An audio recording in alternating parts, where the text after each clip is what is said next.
Hello, everybody. I want to talk to you today about the rising hate and anti-Semitism we've seen all over the world. A few months ago, I toured Auschwitz, the Nazi concentration camp, where 1.1 million men, women, and children lost their lives. When you walk through a place like Auschwitz, there are reminders everywhere of the horrors that happened there. The gas chambers, the crematorium. When I walked through that camp at Auschwitz, and I put myself in the shoes of those people herded into those gas chambers, it was horrifying. One of the darkest moments of my life. It's the feeling of history, of millions of voices that were silenced decades ago, begging you not to just look at their shoes, but to spend a few hours in them, to imagine you were there. How do we stop this from ever happening again? Never again is the rallying cry of all of the people who fight to prevent another Holocaust. I want to talk to you if you found yourself thinking about anyone is inferior and out to get you because of their religion, or the color of the skin, or their gender. I've talked a lot about my father and the broken man that I was surrounded by when I grew up in Austria after the Second World War. Their hearts and their minds were equally riddled with guilt because they fell for a horrible loser ideology. They were lied to and misled into a path that ended in misery. Some of them joined the Nazis because they were filled with hate. The only way to make their lives better was to make other lives worse. Some of them joined because they were frustrated with the government, and some of them just joined because everyone else was doing it. They were all broken in the same way, because hate burns fast in pride. It breaks you. So I want to speak to you before you find your regrets on the end of that path. Choose strength. Choose life. Thank you very much for listening.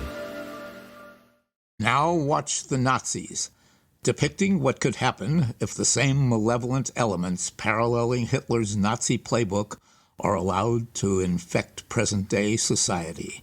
Oscar winner Rod Steiger's eloquent prologue encourages taking all actions to ensure this shall never happen again.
Once every 400 years, the Earth is enveloped by a strange darkness that comes from a total eclipse of the sun.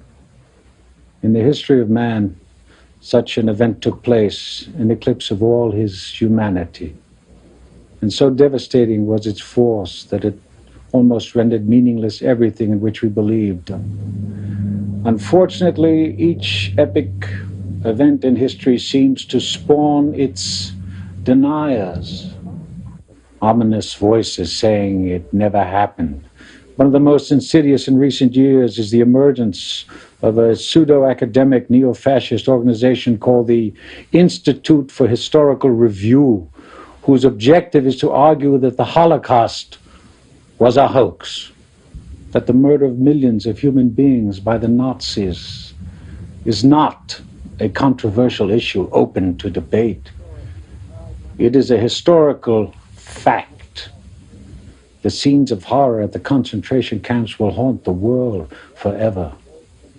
Yet, to those generations born after World War II, stories about the Holocaust and the 11 million victims are so overwhelming that they seem removed and unbelievable. And perhaps the most profound and difficult point to grasp is that the Holocaust was conceived, planned, and executed not only by madmen, but by lovers of culture and holders of PhDs. 3 of the leaders of the SS mobile units that killed 1.5 million civilians during the war had PhDs. 8 of the planners of genocide who met in Berlin to discuss the quickest way to eliminate 11 million human beings were PhDs who finally agreed that the best method would be by gassing.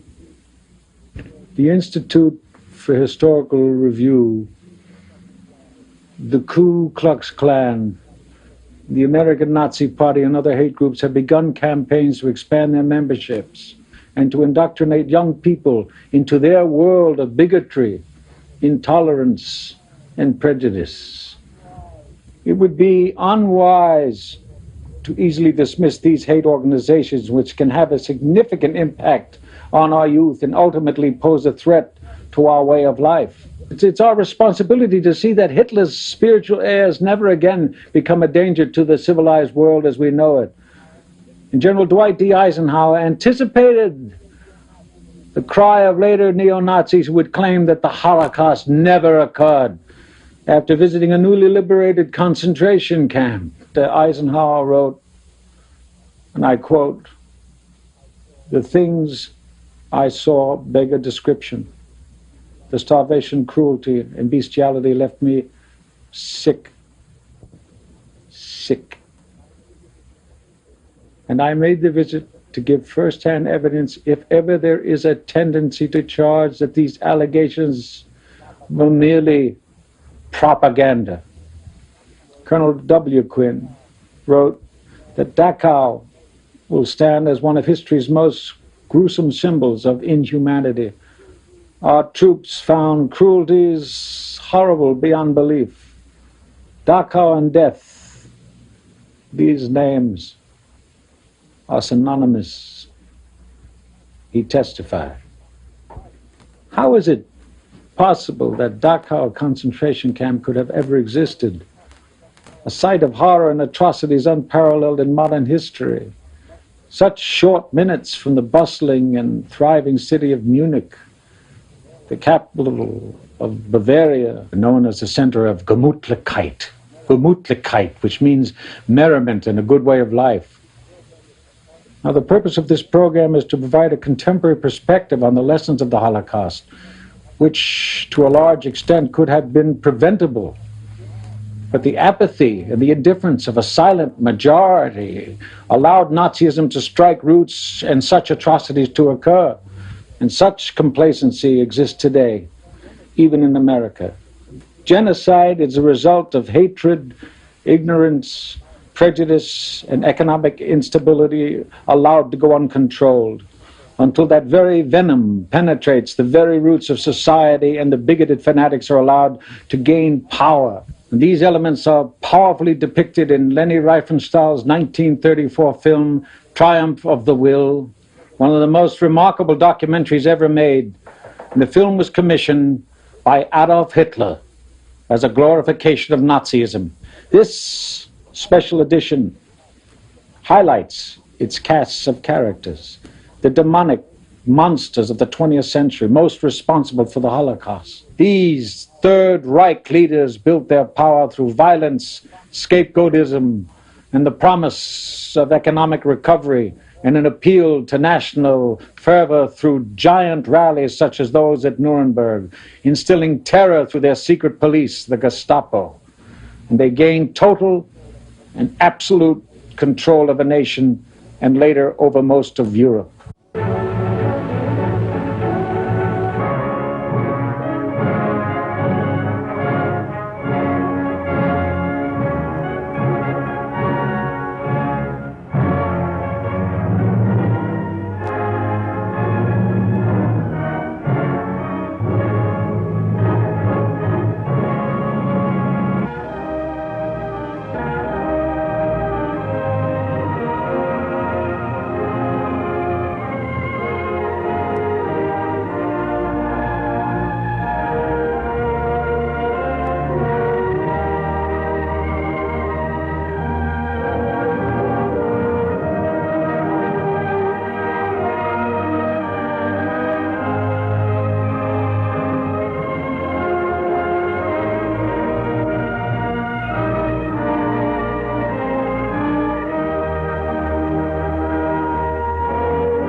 mein Führer, um Sie stehen die Fahnen und Standarten dieses Nationalsozialismus.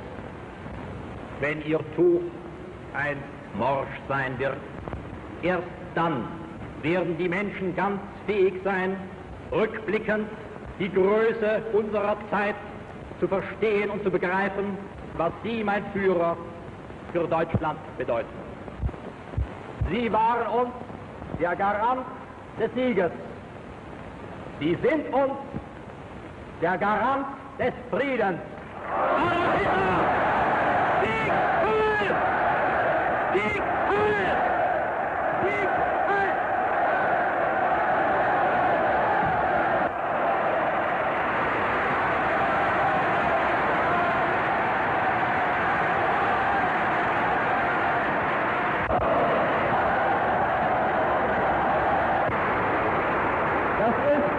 Unser unerschütterlicher Glaube an uns selbst, das ist unsere Hoffnung auf die Jugend gerade heute, die stürmisch vorwärts schreitend ernst berufen sein wird, das Werk fortzusetzen, das in den Sturmjahren der Revolte von 1918 in München gegründet wurde, der ganz Deutschland erfasste und heute schon in weltgeschichtlicher Bedeutung durch die ganze deutsche Nation verkörpert wird.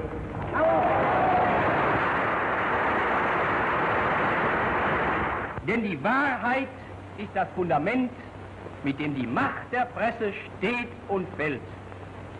Und dass man die Wahrheit über Deutschland berichtet, das ist die einzige Forderung, die wir an die Presse auch des Auslandes stellen.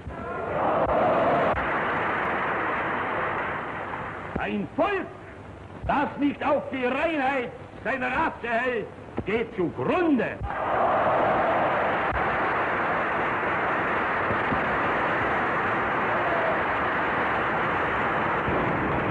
Möge die helle Flamme unserer Begeisterung niemals zum Erlöschen kommen.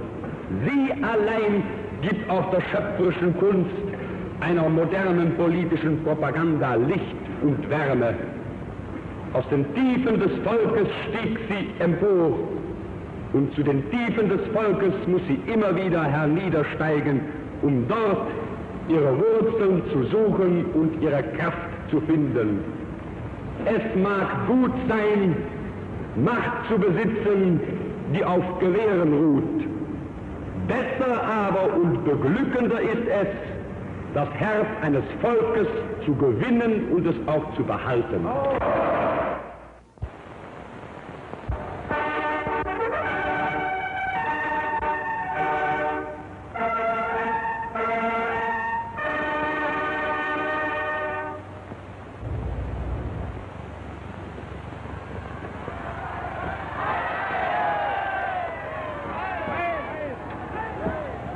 Mein Führer, ich melde 52.000 Arbeitsmänner zum Appell angetreten. Halt, Arbeitsmänner! Halt, mein Führer! Warten! Immer! Warten! Ab!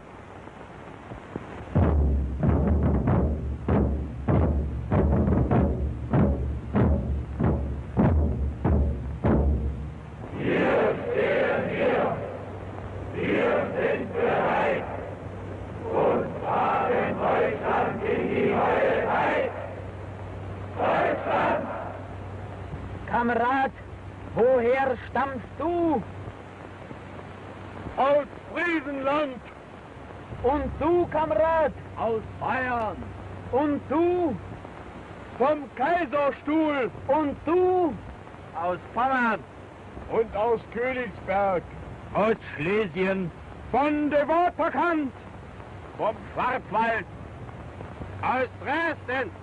Von der Donau! Vom Rhein! Und von der Saar! Ein Volk, ein Führer, ein Reich, Deutschland!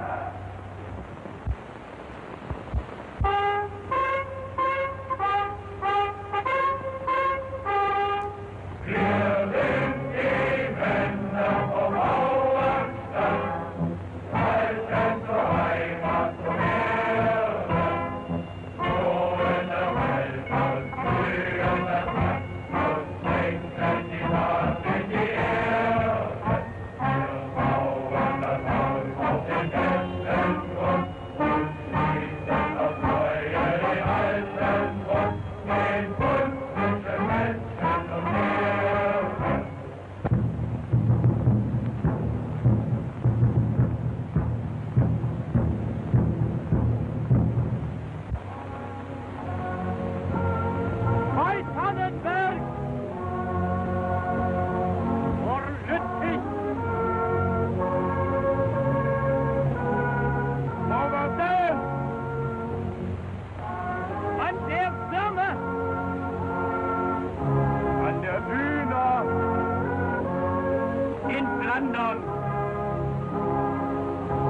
Westen, im Osten, im Süden. Zu Lande, zu Wasser und in den Wolken. Kameraden, die Ostfront und Reaktion erschossen. Ihr seid nicht tot. Ihr lebt in Deutschland.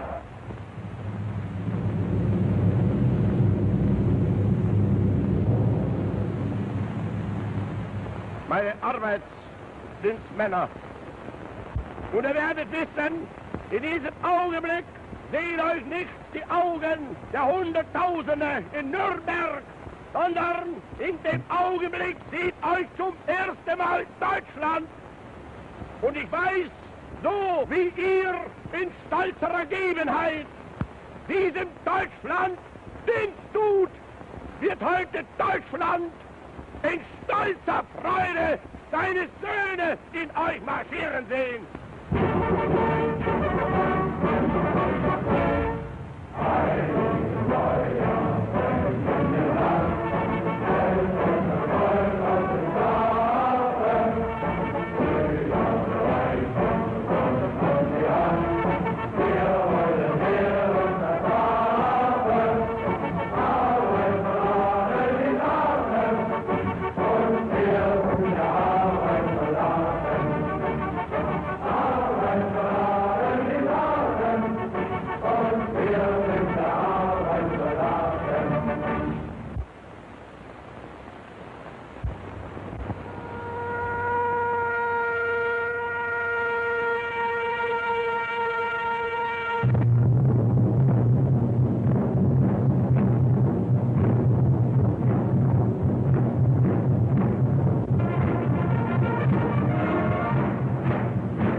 Meine Kameraden, wieder erleben wir diese Stunde, die uns stolz und glücklich macht.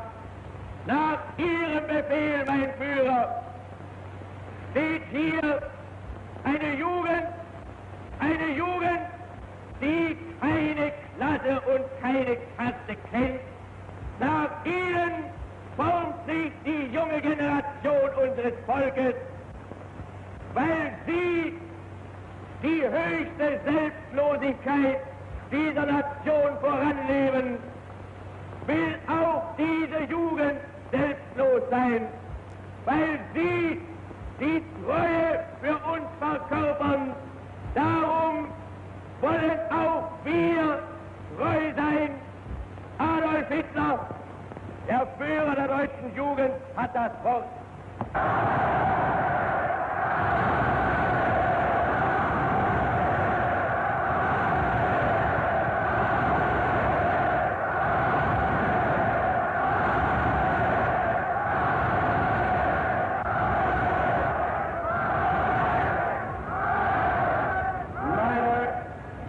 Deutsche Jugend, nach einem Jahr kann ich euch hier wieder begrüßen. Ihr seid heute hier in dieser Muschel nur ein Ausschnitt dessen, was außer ihr über ganz Deutschland steht. Und ich weiß, das kann nicht anders sein. Denn ihr seid Fleisch, von unserem Fleisch und Blut, von unserem Blut. Und in eurem jungen Gehirn brennt derselbe Geist, der uns beherrscht.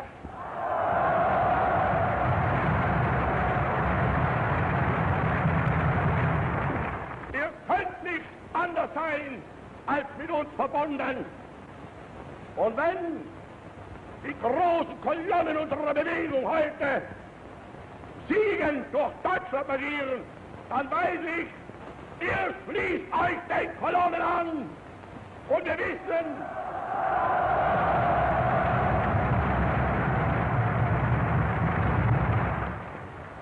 vor uns liegt Deutschland, in uns marschiert Deutschland und hinter uns kommt Deutschland.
Kampfzeiten wir unseren Dienst und unsere Pflicht getan haben, werden wir auch künftig nur auf Ihre Befehle halten.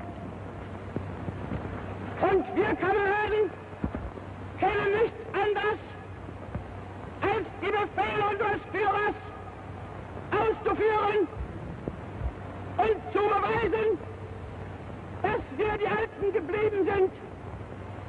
Unser Führer Adolf Hitler sich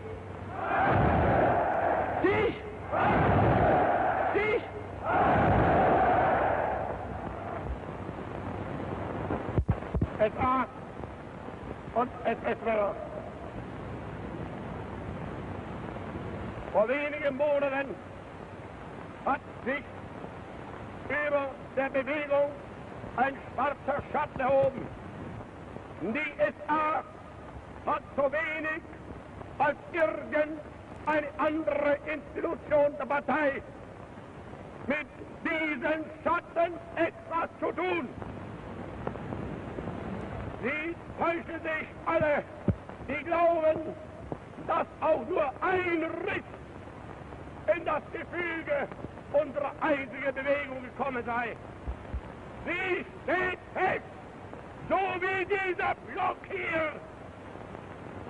Und sie wird in Deutschland durch nichts zerbrochen.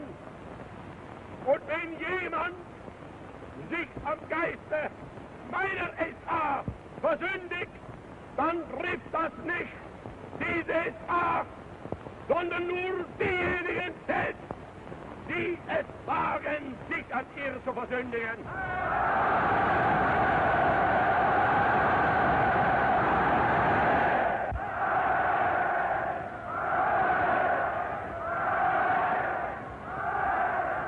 Und so grüße ich euch denn als meine alten, treuen S-Aules S-Männer. Sieg heil!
Recht der Führer.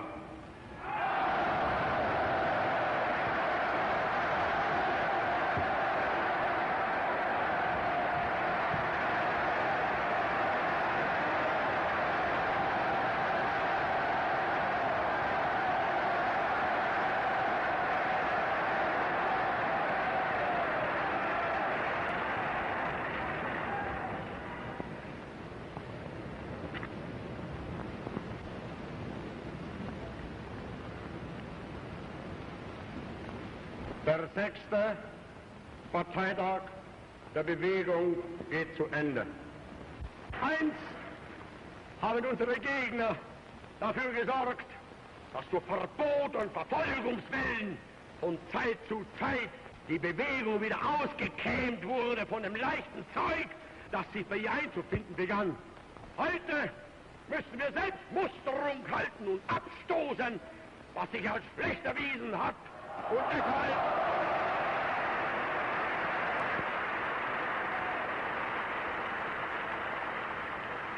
Und deshalb innerlich nicht zu uns gehört.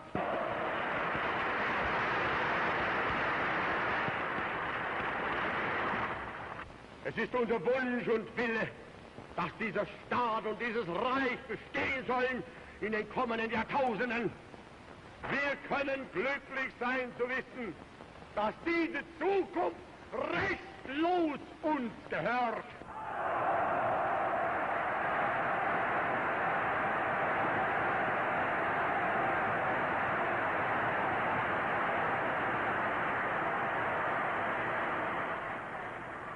Wenn die älteren Jahrgänge noch wanken werden könnten, die Jugend ist uns verschrieben und verfallen mit Leib und mit Seele.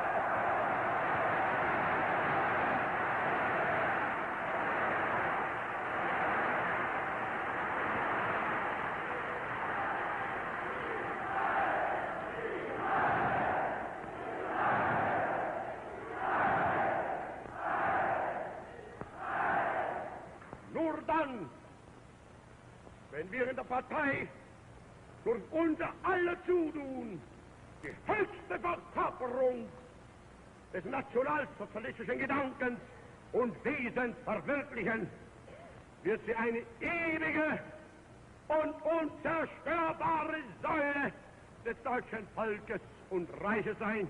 Dann wird einst neben die herrliche, ruhmreiche Armee den alten, stolzen Waffenträger unseres Volkes, die nicht minder traditionsgefestigte politische Führung der Partei treten. Und dann werden diese beiden Einrichtungen gemeinsam den deutschen Menschen erziehen und festigen und auf ihren Schultern tragen den deutschen Staat, das Deutsche Reich.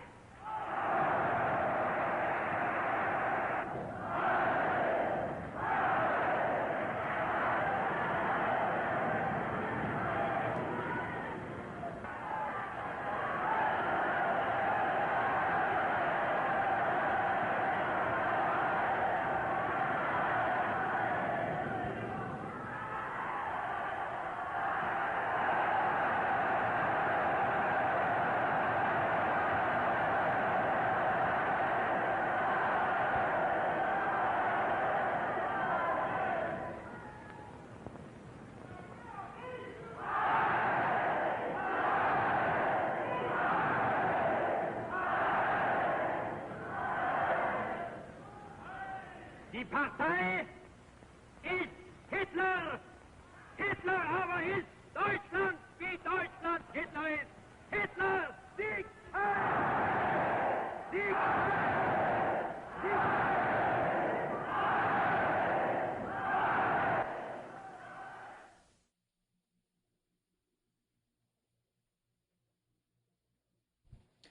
Alan René's Academy Award winner, Night and Fog, follows, depicting the results of Nazism, the horrors of the concentration camps, perpetrated by the Nazi leaders seen in the triumph of the will.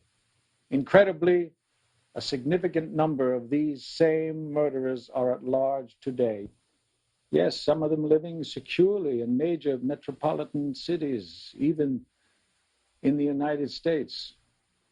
And only the trials of individuals responsible for war crimes and atrocities can serve society justly. It is the only option open to those who want to teach their young that justice for crimes against humanity has no time limit.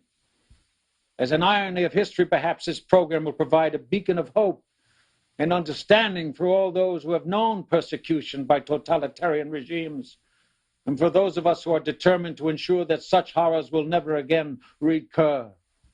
By giving expression to our tragedies, we may come to realize our joys. We must not be fooled into forgetting the thousands of mothers who gave their meager diets to their children in the hope that they might live, nor the pious men of peace who danced defiantly into gas chambers clinging to their belief. And may it one day be said of us, they noted the dangers, they heeded the signs, each in his heart swore before man and God that such an eclipse again would never come to be.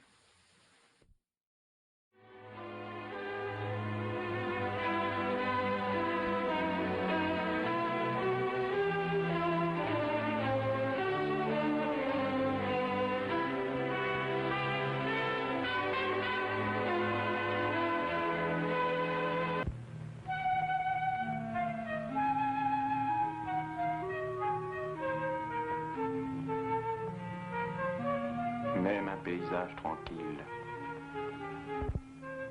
même une prairie avec des vols de corbeaux, des moissons et des feux d'herbe.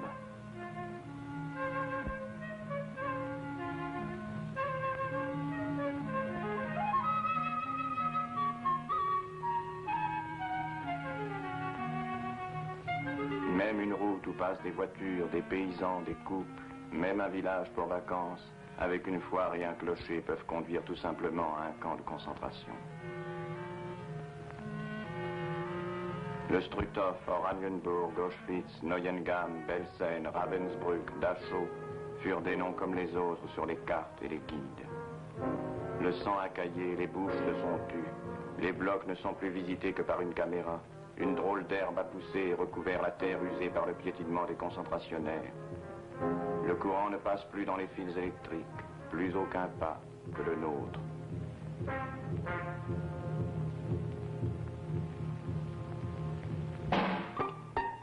« 1933.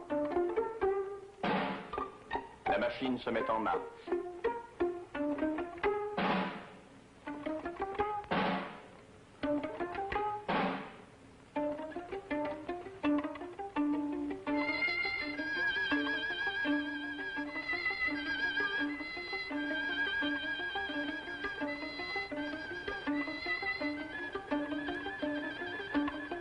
Il faut une nation sans fausse note.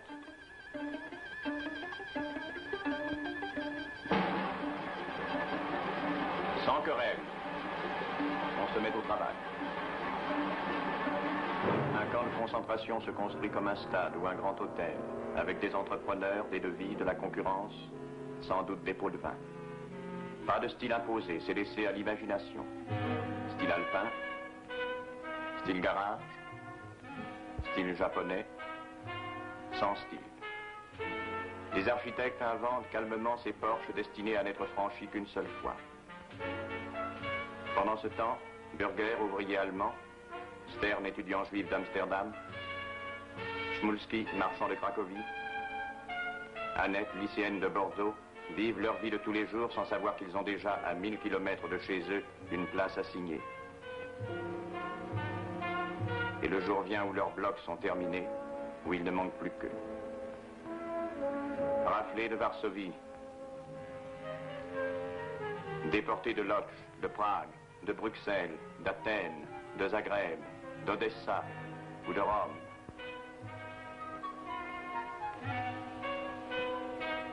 Internés de Pithiviers,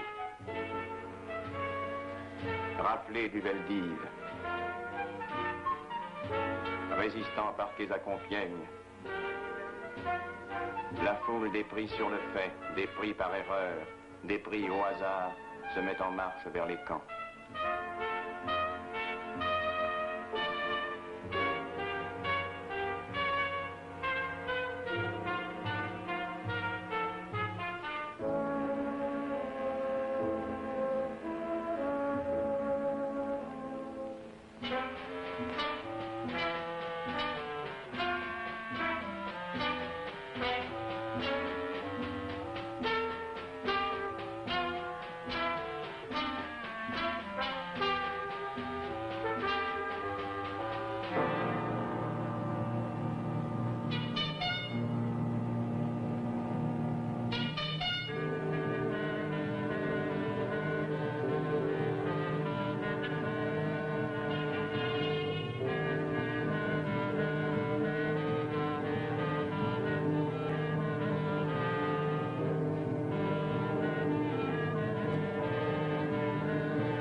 Verrouillé.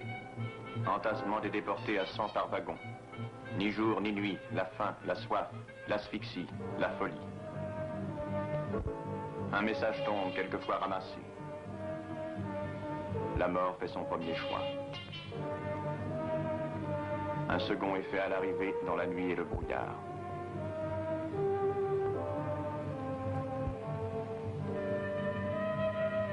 Aujourd'hui, sur la même voie, il fait jour et soleil. On la parcourt lentement. À la recherche de quoi? De la trace des cadavres qui s'écroulaient dès l'ouverture des portes? Ou bien du piétinement des premiers débarqués poussés à coups de crosse jusqu'à l'entrée du camp, parmi les aboiements des chiens, les éclairs des projecteurs, avec au loin la flamme du crématoire, dans une de ces mises en scène nocturnes qui plaisaient tant aux nazis.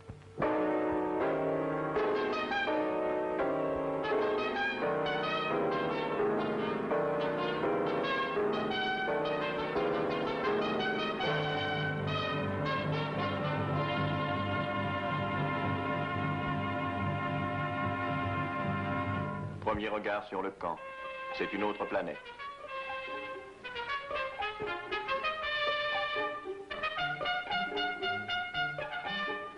Sous son prétexte hygiénique, la nudité du premier coup livre au camp l'homme déjà humilié, rasé, tatoué, numéroté, pris dans le jeu d'une hiérarchie encore incompréhensible, revêtu de la tenue bleue rayée, classé parfois Nacht und Nebel, nuit et brouillard. Marqué du triangle rouge des politiques, le déporté affronte d'abord les triangles verts, les droits communs, maîtres parmi les sous-hommes.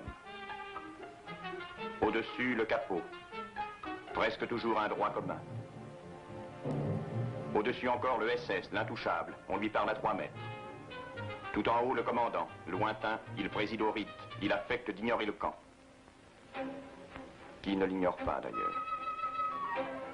Cette réalité des camps méprisée par ceux qui la fabriquent, insaisissable pour ceux qui la subissent, c'est bien en vain qu'à notre tour nous essayons d'en découvrir les restes. Ces blocs en bois, ces chalits où l'on dormait à 3, ces terriers où l'on se cachait, où l'on mangeait à la sauvette, où le sommeil même était une menace, aucune description, aucune image ne peuvent leur rendre leur vraie dimension. Celle d'une peur ininterrompue. Il faudrait la paillasse qui servait de garde-manger et de coffre-fort, la couverture pour laquelle on se battait, les dénonciations, les jurons, les ordres retransmis dans toutes les langues, les brusques entrées du SS pris d'une envie de contrôle ou de brimade.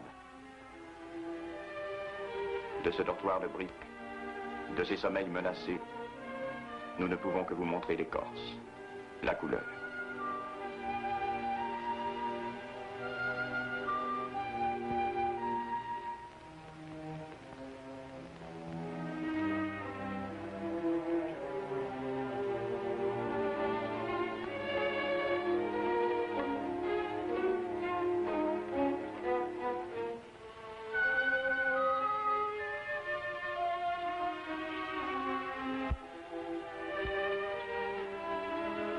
Voilà le décor.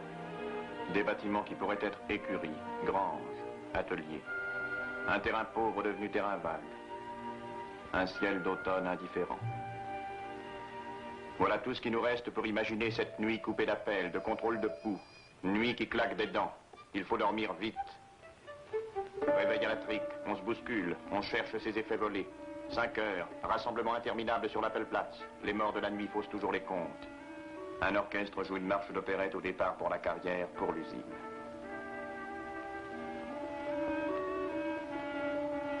Travail dans la neige qui devient vite de la boue glacée. Travail dans la chaleur d'août avec la soif et la dysenterie.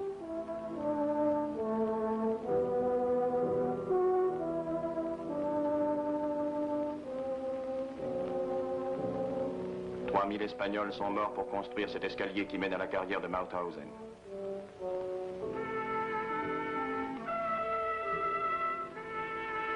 Travaillent dans les usines souterraines. De mois en mois, elles se terrent, s'enfoncent, se cachent, tuent. Elles portent des noms de femmes. Dora, Laura. Mais ces étranges ouvriers de 30 kilos sont peu sûrs. Et le SS les guette, les surveille, les fait rassembler, les inspecte et les fouille avant le retour au camp.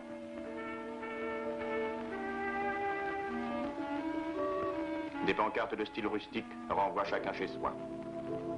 Le capot n'a plus qu'à faire le compte de ses victimes de la journée.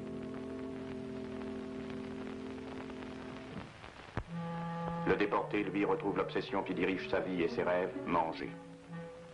La soupe. Chaque cuillère n'a pas de prix. Une cuillère de moins, c'est un jour de moins à vivre. On troque 2, 3 cigarettes contre une soupe. Beaucoup trop faibles ne peuvent défendre leur ration contre les coups et les voleurs. Ils attendent que la boue, la neige les prenne. S'étendre enfin n'importe où et avoir son agonie bien à soi.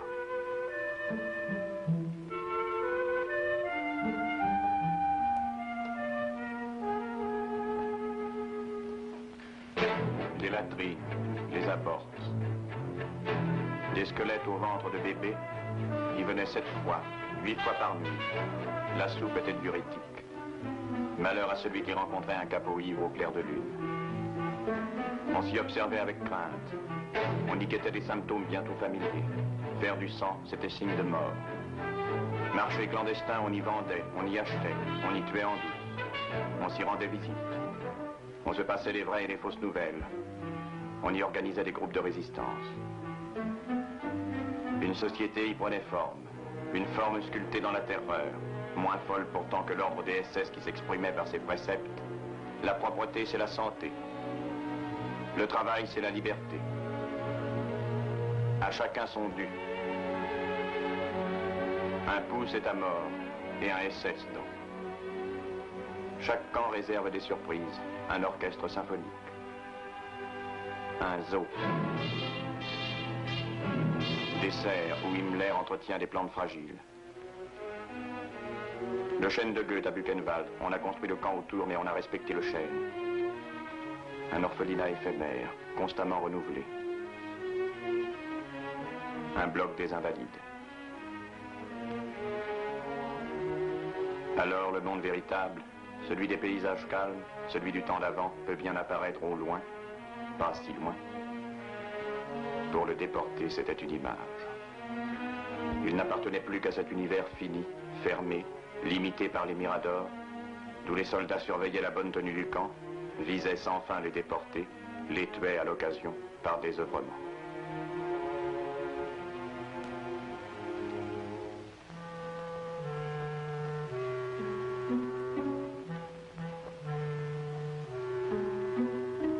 prétextes à facétie, à punition, à humiliation.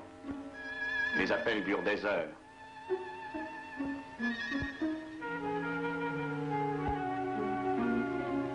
Un lit mal fait, 20 coups de bâton. Ne pas se faire remarquer, ne pas faire signe aux dieux. Ils ont leur potence, leur terrain de mise à mort.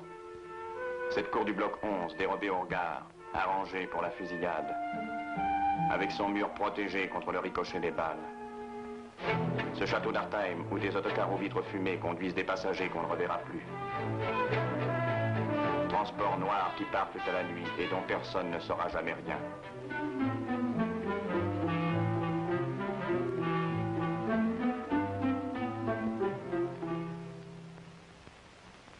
Mais c'est incroyablement résistant, un homme. Le corps brûlé de fatigue, l'esprit travaille, les mains couvertes de pansements travaillent. On fabrique des cuillères, des marionnettes qu'on dissimule, des monstres, des boîtes. On réussit à écrire, à prendre des notes,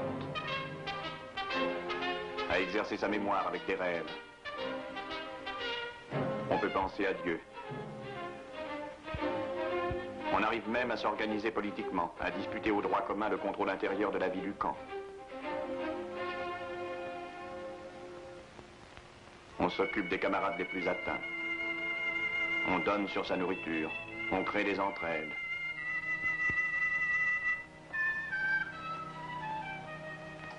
En dernière ressource, on pousse avec angoisse les plus menacés à l'hôpital, au révire. Approcher de cette porte, c'était l'illusion d'une vraie maladie. L'espérance d'un lit. C'était aussi le risque d'une mort à la seringue.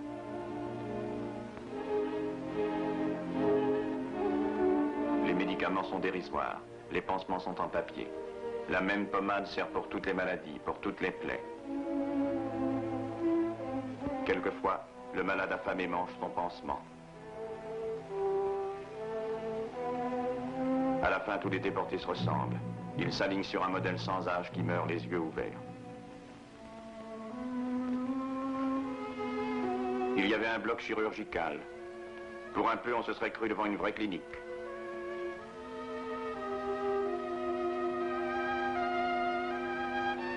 Docteur SS. Infirmière inquiétante.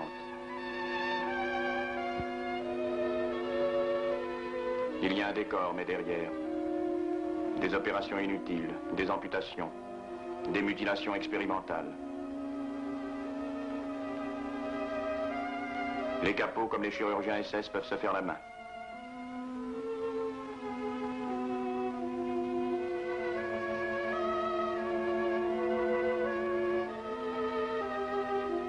Les grandes usines chimiques envoient au camp des échantillons de leurs produits toxiques. Ou bien ils achètent un lot de déportés pour leurs essais. De ces cobayes, quelques-uns survivront. Castrés. Brûlés au phosphore.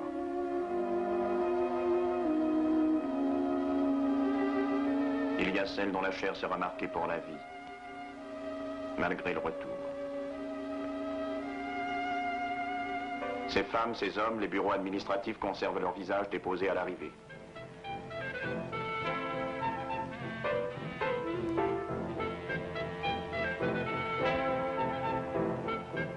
Les noms aussi sont déposés. Des noms de 22 nations.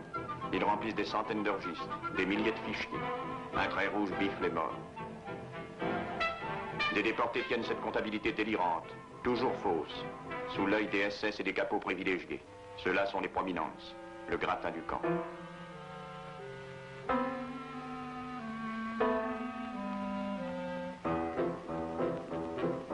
Le capot a sa propre chambre, où il peut entasser ses réserves et recevoir le soir ses jeunes favoris.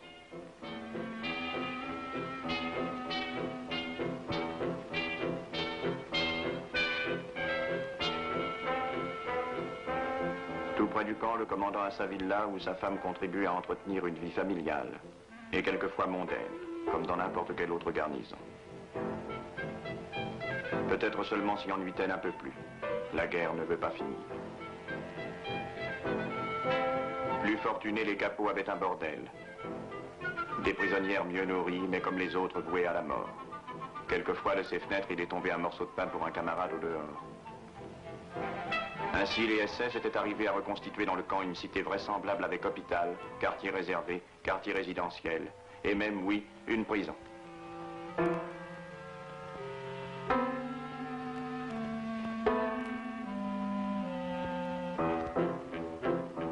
Inutile de décrire ce qui se passait dans ces cachots.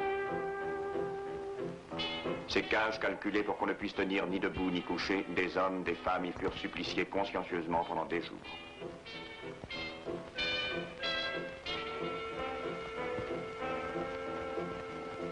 Les bouches d'aération ne retiennent pas le cri. 1942.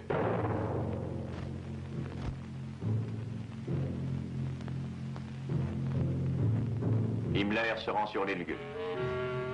Il faut anéantir, mais productivement. Laissant la productivité à ses techniciens, Himmler se penche sur le problème de l'anéantissement.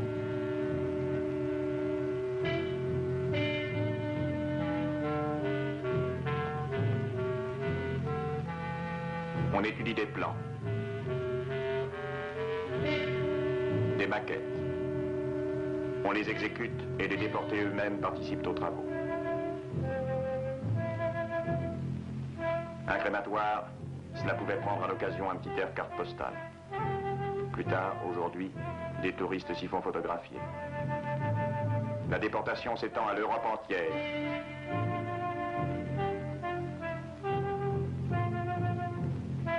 Les convois s'égarent, stoppent, repartent, sont bombardés, arrivent enfin. Pour certains, la sélection est déjà faite. Pour les autres, on trie tout de suite. Ceux de gauche iront travailler, ceux de droite. Ces images sont prises quelques instants avant une extermination.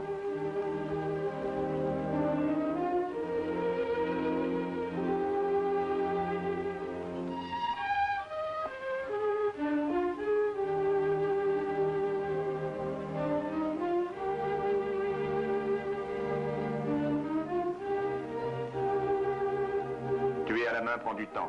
On commande les boîtes de gaz cyclone. Rien ne distinguait la chambre à gaz d'un bloc ordinaire. À l'intérieur, une salle de douche fausse accueillait les nouveaux venus.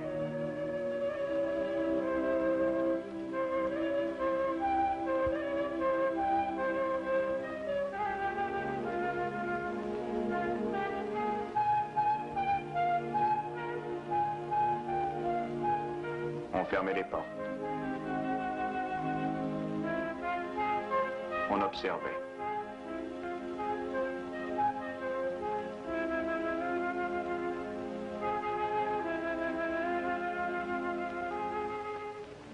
Le seul signe, mais il faut le savoir, c'est ce plafond labouré par les ongles. Même le béton se déchirait.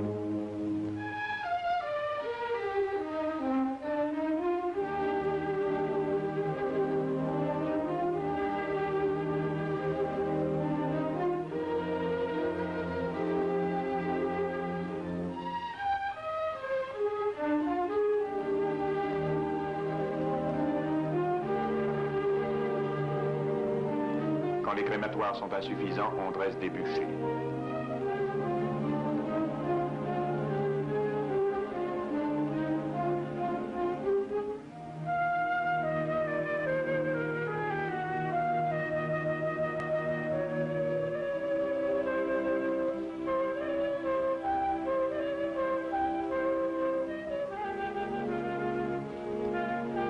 Les nouveaux fours absorbaient cependant plusieurs milliers de cordages.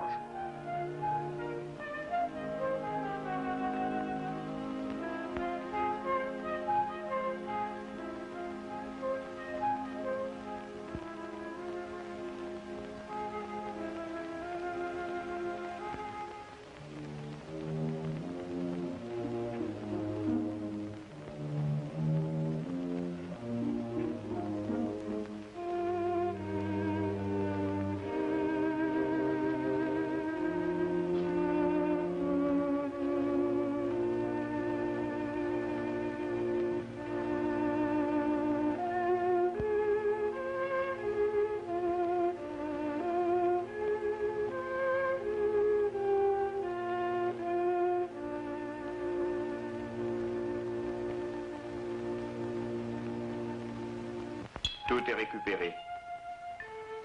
Voici les réserves des nazis en guerre. Leur grenier.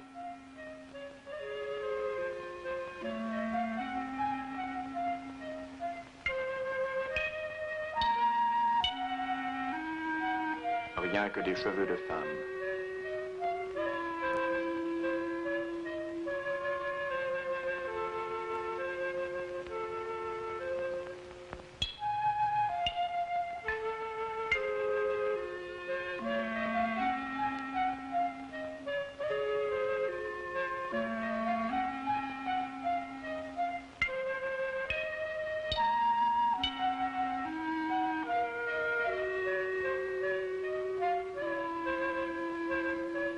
À 15 pfennig le kilo, on en fait du tissu.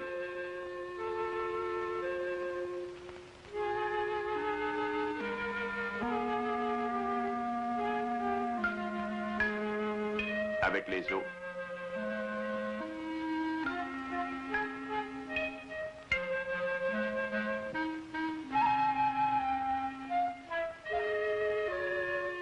des engrais. Tout au moins, on essaie. Avec les corps, mais on ne peut plus rien dire.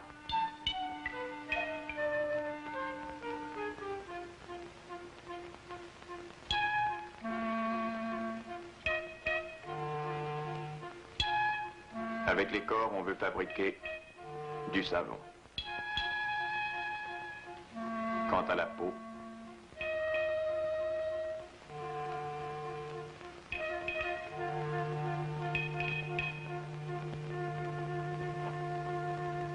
« 1945, les camps s'étendent, sont pleins. Ce sont des villes de 100 000 habitants, complets partout. La grosse industrie s'intéresse à cette main-d'œuvre indéfiniment renouvelable. Des usines ont leur camp personnel interdit aux SS. Steyr, Krupp, Henkel, IG Farben, Siemens, Hermann Göring s'approvisionnent à ces marchés. Les nazis peuvent gagner la guerre. Ces nouvelles villes font partie de leur économie. Mais ils la perdent. Le charbon manque pour les crématoires. Le pain manque pour les hommes. Les cadavres engorgent les rues des camps. Le typhus. Quand les Alliés ouvrent les portes,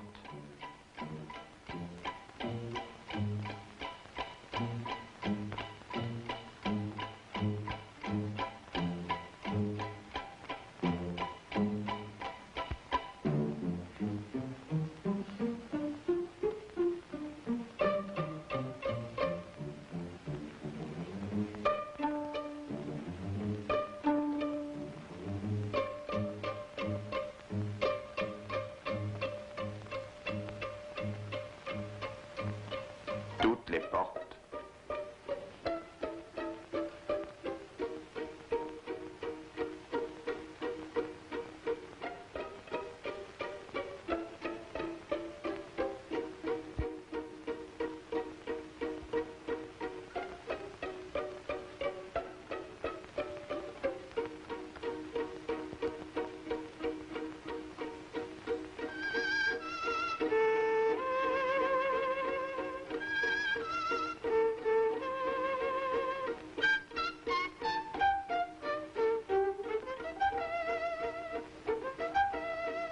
Les déportés regardent sans comprendre. Sont-ils délivrés? La vie quotidienne va-t-elle les reconnaître?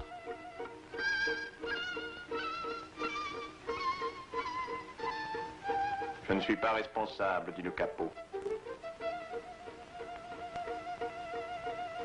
Je ne suis pas responsable, dit l'officier. Je ne suis pas responsable. Alors, qui est responsable?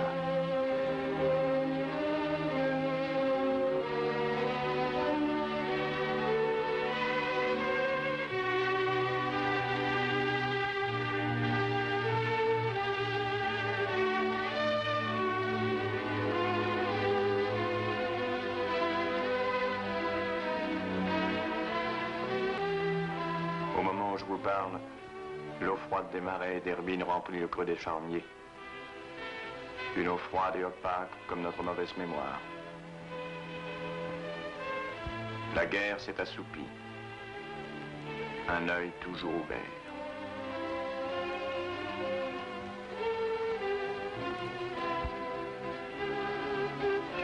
L'herbe fidèle est venue à nouveau sur les Appelplatz, autour des blocs.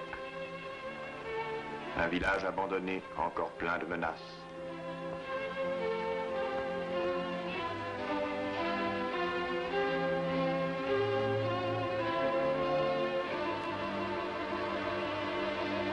Le crématoire est hors d'usage.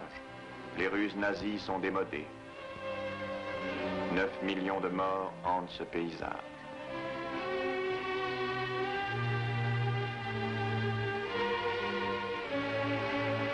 Qui de nous veille de cet étrange observatoire pour nous avertir de l'avenue des nouveaux bourreaux?